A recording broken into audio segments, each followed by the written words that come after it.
Okay, so we're going to use this data, and we're going to make a histogram and a line chart to display this.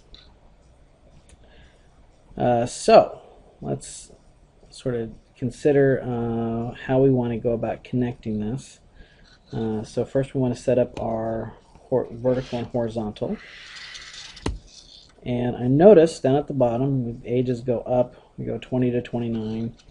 So 20 to 29. And I think we can just get away with going every unit to 10. So we're going to go start at 20, 30, 40, 50. And you want to try to make this evenly spaced. I know when you do it by hand, it's kind of hard sometimes to do that. Okay. And then going up, we want to look at the frequency of numbers and sort of come up with a number scale. So it looks like the highest amount is 34. So maybe if I count by tens going up, so 10, 20, 30, 40, be fairly confident that I can get the right number of bars in the graph.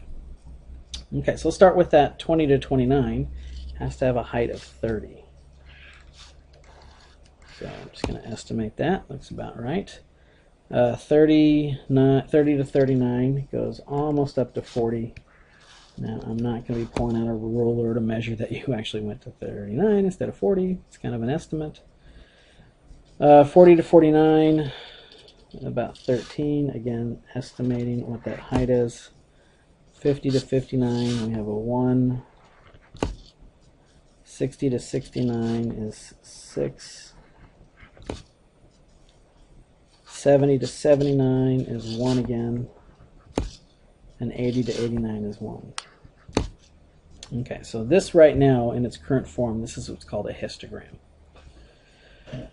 To do a line chart, so in a line chart I want to look at the middles of each of those rectangles, and I'm going to connect each of those middles with a line.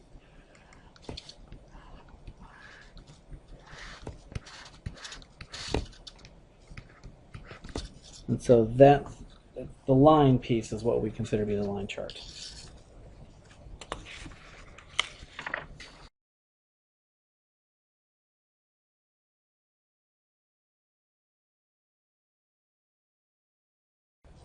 Alright, figure below shows a time series graph of homicide rates in the United States. Oh my. Briefly summarize what it shows. Okay, so this is just us kind of looking at the graph and then coming up with how things have changed over time. One thing to note is we're not starting, the bottom of our graph actually doesn't start at 0, it starts at 4. So both heights there are 4. Rather than starting at 0, and these are per 100,000 people.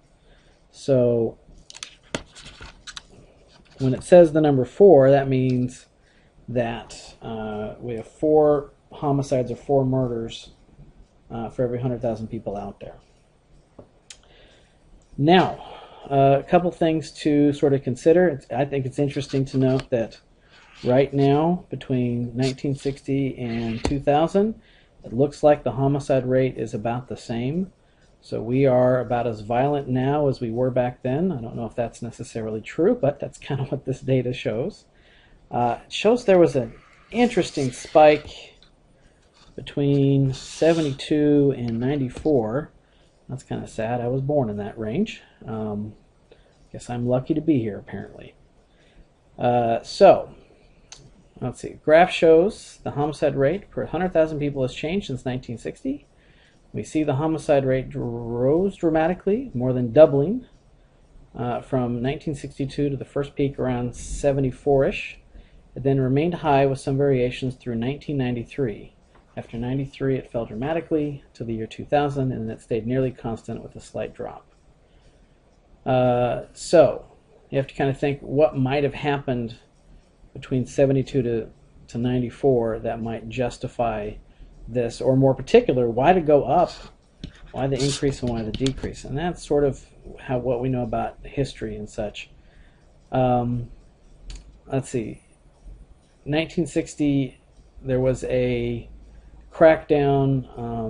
I'm sorry, 1960. The 60s were this free love reign. So apparently, people started feeling like we could do what we want. I can take what I want, and they literally did. And so we started to have this insurgence of gangs, and then until finally, in the early 90s, there was this tougher law enforcement on drugs and gangs. So there's a lot of effort put in on getting that rate to go down. So a little bit of history on that.